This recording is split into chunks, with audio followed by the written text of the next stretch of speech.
Mukunda jewellery మొట్టమొదటి factory outlet హనుమకొండలోనే అతిపెద్ద jewellery mart December 14న గొప్ప ప్రారంభం. నమస్తే రమగారు. నమస్తే జయ. రమగారు, ఒక ప్రశ్న. ఇది నాకు అడగటాకైతే మాత్రం అసలు చాలా ఇబ్బందిగా ఉంది. కానీ మన మోహన్ మాత్రం మేడం ఇది తప్పకుండా చేయించండి, తర్వాత మన కెమెరామెన్ సాయి ఇది ఖచ్చితంగా చేయాల్సిన వీడియో ఇవాళ కనుక మనం అది మాట్లాడకపోతే మనల్ని వదిలేలాగలేడండి. వాడు అన్నం తిండు. అట్లానే ఉన్నాడు పరిస్థితి. కాకి ఒక ప్రత్యేకమైన శాస్త్రం ఉందట. కాకి రోజు అరిస్తే ఏంటి, అది ఏం చేస్తే అరవకపోతే ఏంటి, అది ఏం చేస్తే ఏం జరుగుతుంది? అది స్పూన్ ఎత్తుకుపోతే ఏమవుతుంది, బుగ్గుగిన ఎత్తుకుపోతే ఏమవుతుంది? హైదరాబాద్లో కాకులు ఉన్నాయా? లేవు రమ్ గారు. మన విజయవాడ వెళ్ళండి, కాకులు మనకి సూపర్. మేము మా చిట్టుగూడు వెళ్తే కాకుగోలకే మెలకు వస్తుంది. అవును, కాకులు కనిపించవు. చిన్నప్పుడు అనేవాళ్ళు చేయ. ఇప్పుడు కాకి శకున శాస్త్రంలో కాకి ఒక ప్రత్యేకమైన ప్రాధాన్యత ఉంది. కనపడతాయి కొన్ని చోట్ల. కాకి పదే పదే అరుస్తుంది అనుకో, చుట్టాలు వస్తారని చెప్పేవాళ్ళు. అవును, ఆ కాకి పోదు, అలా కాక అంటూనే ఉంటుంది. దాన్ని తిండి పాపం మేము అనుకునేవాళ్ళం. చుట్టాలు వస్తారంటే మా అమ్మ అంటుండే, చుట్టాలు కదా ఏదైనా తింటాని పడేది, దాని దారిని అది పోతుందని.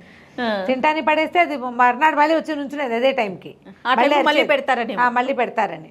అందుకని ఏమైనా తినేటప్పుడు అప్పచ్చలు గిప్పచ్చలు వేస్తే తీసుకుపోయేవి. కాకులకి ఏంటంటే కొంచెం భవిష్యత్తు తెలుస్తుందని ఒక మాట చెప్తారు. దాని లక్షణం అది అని. కాకి భవిష్యత్తు ఏం తెలుస్తుందో తెలీదో మనకి, కానీ ఏంటంటే వాయస పిండం అని ఒకటి పెడతారు జయ. చనిపోయిన వాటి తద్దినాలప్పుడు వాయస పిండం అంటే కాకి పెట్టే పిండం ఖచ్చితంగా అది శాస్త్రాల్లోనే ఉంది. కాబట్టి కాకి ఏదో పాత్ర ఉండే ఉంటుంది. ఇప్పుడు ఈ కాలంలో కాకులు అయిపోతున్నాయి పాప, కొన్ని చోట్ల అసలు ఉండను కూడా ఉండవు. ఇక్కడంతా పావురాలే కనిపిస్తాయి, పీజియన్స్. అవును, కాకులే కనపడవు. ఒకవేళ ఉన్న పావురాలు కాకులు కొట్టుకుంటూ ఉంటాయి. అవును, కొంచెం ఊళ్ళ వైపు వెళ్తే మనకి కాకి కనిపిస్తుంది. కాకి ఎక్కువ బాగా అరిస్తే చుట్టాలు వస్తారు. మా చిన్నప్పుడు ఊళ్ళో రాణి అని ఉండేది. అది చిన్నప్పుడు వాళ్ళ అక్కయ్య రాలేదనుకో, వారం 10 రోజుల దాకా అది కాకమ్మ నీకు పెరుగన్న పెడతా, మా అక్క వస్తుందో రాదా చెప్పవా అని పిలిచేది. ఆ కాకిని పిలుస్తుండేది, వచ్చేది. అది మేము శివచింతకాయలు కోసుకోవడానికి వెళ్తుండేదాన్ని. వాళ్ళ ఇంటి వెనకాల పెద్ద శివచింతకాయలు చెట్టు ఉండేది. సీమతమ్మకాయ మీరేమంటారు? సింతమ్మకాయ. ఆ సింతమ్మకాయలు మేము శివచింతకాయ దాని పేరు. అవి చాలా ఇష్టం నాకు.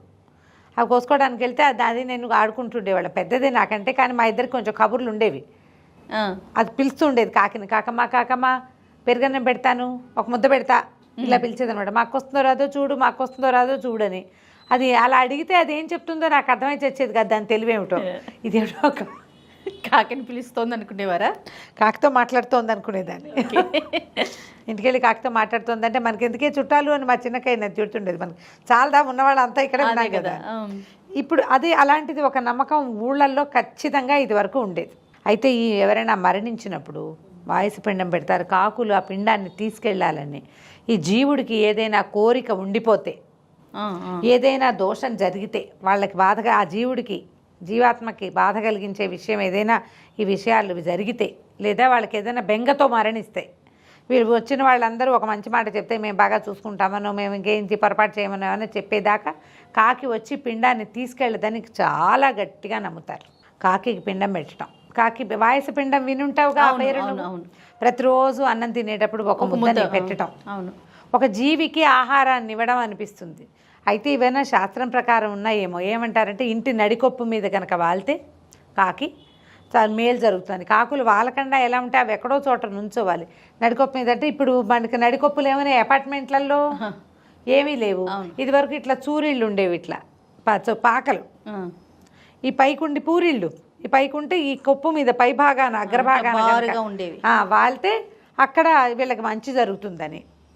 ఆ కాకి వెళ్ళేటప్పుడు మనం ఎక్కడికైనా పని మీద వెళ్ళేటప్పుడు కుడివైపు వెళ్తే మంచిదని, ఎడమవైపు వెళ్తే మంచిది కాదని, అలాంటివి ఓకే శాస్త్రాలు ఉన్నాయి. అవి పైగా ఏంటంటే అవి ఒక కాకి 2 కాకులు ఒకదాని నోట్లోంచి ఒకటి ఆహారం అంటే తల్లి పిల్ల కనపడితే చాలా మంచిదని అలా చెప్తారు. జముడు కాకి అని ఒక ప్రత్యేకమైన కాకి ఒకటి ఉంది.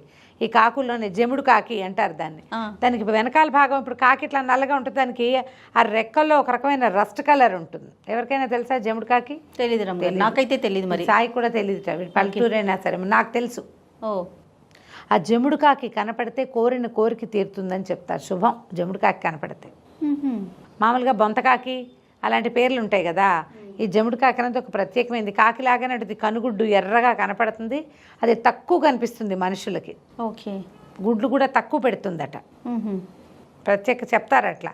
ఇవన్నీ ఊళ్ళల్లో వ్యవహారాలు కదా, ఇవన్నీ ఏమిటండి సూపర్ స్టిషియస్ ఇలాంటివేవో తిట్టిపోస్తారు మనని, ఎందుకంటే అక్కర్లేనివన్నీ చెప్తారండి.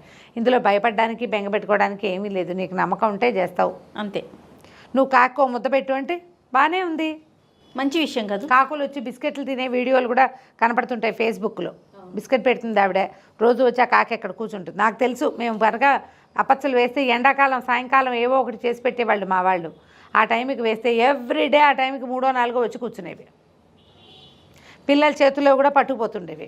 అవును. కాకులు నేతి గిన్నెలు తీసుకెళ్ళిపోవటం, నేతి స్పూన్లు పట్టుకెళ్ళిపోతాయి, చెంచాలు పట్టుకెళ్ళిపోతాయి, సబ్బులు ముక్కును కరుచుకుని పట్టుకెళ్తే తిన్నదు పెట్టదు, దానికి ఏం అవసరం ఉండదు, తీసుకెళ్ళి పక్క వాళ్ళ దొడ్లో బారేస్తూ ఉండేది. మా పెద్దనాన్నగారి దొడ్లో ఉంటుండేవి మా నేతి గిన్నెలని. బయటపడేస్తే నెయ్యి కోసం గిన్నె పట్టుకుపోయి, ఉగ్గు గిన్నెలు, చిట్టుపిల్లలు ఉగ్గు గిన్నెలు ఉంటాయి, ఉగ్గు గిన్నె పట్టుకెళ్ళిపోవటం. వాటికి ఏం ఉపయోగం ఏమీ లేదు. కొంతమంది మనుషులు అలా ఉంటారు, ఉపయోగం లేకపోయినా సరే వెధవ పనులు చేసేవాళ్ళు. వాళ్ళ సిగ్నిఫికెన్స్ కోసం కాకులు ఇట్లాంటి పనులు చేస్తాయి. చాలామంది అడుగుతారు జయ, నాకు ఒక ప్రశ్న కూడా అడిగారు 2 3 నన్ను, కాకి రెట్టేసింది ఏమైనా అయిపోతుందని. దాని దారిని అది పోతుంది, ఏదో పడుతుంది పైనుంచి, మనం ఏం చేస్తాము? అంతే కదా. పోనీ చెడు ఏం చేస్తావు? మనం కావాలని చేయించుకునేది కాదు కదా. జరగాల్సినవి అలాగే మన జీవితంలో కూడా ఏవో జరిగిపోతూ ఉంటాయి కదా. భయపడకూడదు అంతే. ఇక భగవంతుడికి దండం పెట్టుకోవాలి. ఏం చేయాలండి అని అడిగారు. దాని మీదే బోల్డ్ ప్రశ్నలు. గబ్బిలం ఇంట్లోకి వచ్చింది, ఏమవుతుంది? కాకి పిల్ల ఇంట్లోకి వచ్చింది, కాకిగూడులోంచి పడిపోయింది. వాళ్ళ చెట్టు మీద ఒక కాకిగూడు ఉంది, అది కాస్త పడిపోయింది, కాకి పిల్ల కనపడింది, ఏం చేయాలి? ఏమిటో ఏదో అయిపోతుంది. ఏం అవదమ్మా, పోనీ నువ్వు బెంగ పెట్టుకున్నా భయపడినా జరగాల్సింది జరక్క మాందు అంతే. కాకపోతే ఒకటి ఉంది, పావురాలు గుడుగుడు గుడుగుడు అన్ని శబ్దం చేస్తుంది, మంచిది కాదంటారు. కాకి కావు కావు అంటే మంచిదేనట. కానీ వినడానికి అస్సలు బాగా కర్ణ కఠోరంగా ఉంటుంది. కాకులు కాకి గోల అంటా ఉంటాం, అదే జనరల్. పావురాయి గోల అనరు, కాకి గోల అంటాం. అదొకటే పనిగా అరుస్తుంది. శృతి స్థాయి భేదాలు ఉండవు, ఒకటే సౌండ్, అందుకనే విసుగ్గా ఉంటుంది. కాకి ఎదురొచ్చినా అంటే మనం వెళ్తున్నప్పుడు అది మన ఎదురుగుండా ఎగురుకుంటూ వచ్చింది అనుకో, అది మంచిదంటారు. కాకి ఎదురొచ్చి అది మనకి కుడివైపుగా వెళ్ళిపోవాలన్నమాట, వెళ్తే మంచిది అని చెప్తారు. దీని మీద కావాలంటే ఇంటర్నెట్లో సెర్చ్ చేయండి, బోల్డ్ అని సమాచారం దొరుకుతుంది. వాటి మీద ఆలోచించి భయపడబోకండి, ఏమీ జరగదు. అది కూడా మనలాగే ఒక ప్రాణి, రకరకాల పక్షులతో పాటు హ్యూమన్ ఫ్రెండ్లీ పక్షి. అవును అవును. దాని దారిని అది ఉండకుండా జనాలు ఎక్కడెక్కడ ఉంటారో అక్కడ కాకులు నీళ్లు తాగుతున్నప్పుడు చూసినా కూడా మంచిదంటారు. మామూలు ఎండాకాలాలు గిన్నెలు బయటపడేస్తామా, ఆ గిన్నెల్లో నీళ్లు దాహానికి తాగుతూ ఉంటాయి. కాకులు తెలివిగల పక్షులుగా చెప్తారు. నీళ్లు పెట్టండి ఎక్కడైనా. ఓకే. కాకులు తిరుగుతున్నాయంటే ఒక కుండలో నీళ్ళు పెడితే, ఒక మట్టి పాత్ర ఇట్లా బౌల్ లాంటి దాంట్లో నీటి పాత్రలు పెడితే అది చాలా మంచిది. కాకి ఇవ్వటం వల్ల కాదు, ఒక జీవికి నీళ్ళు ఇవ్వటం వల్ల జరిగే మంచేదో మనకి జరుగుతుందమ్మా. మీకు కూడా ఇలాంటి రకరకాల ప్రశ్నలు ఏం చేయాలో తోచనప్పుడు వస్తుంటాయి, ఇలాంటి క్వశ్చన్లకి సమాధానాలు తీసుకోండి, సరదాగా వినేసేయండి. కానీ దాని మీద అనుమానాలు భయాలు పడకండి. మనం ఆ భయపడే కాలం నుంచి చాలా ముందుకు వచ్చేసాం.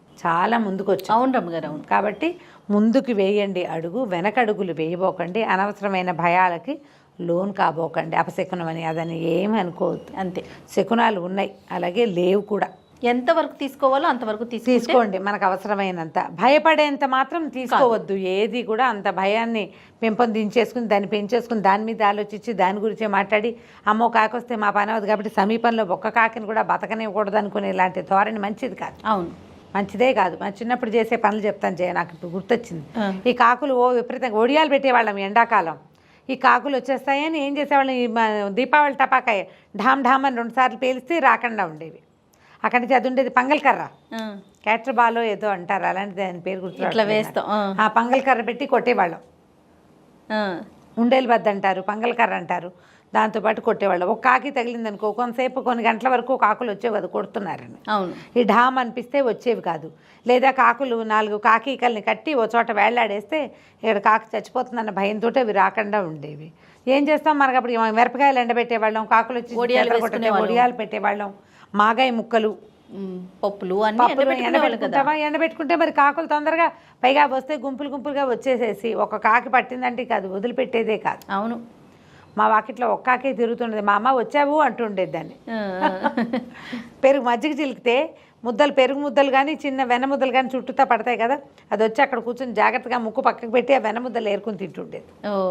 అలా కూడా చేస్తాయి.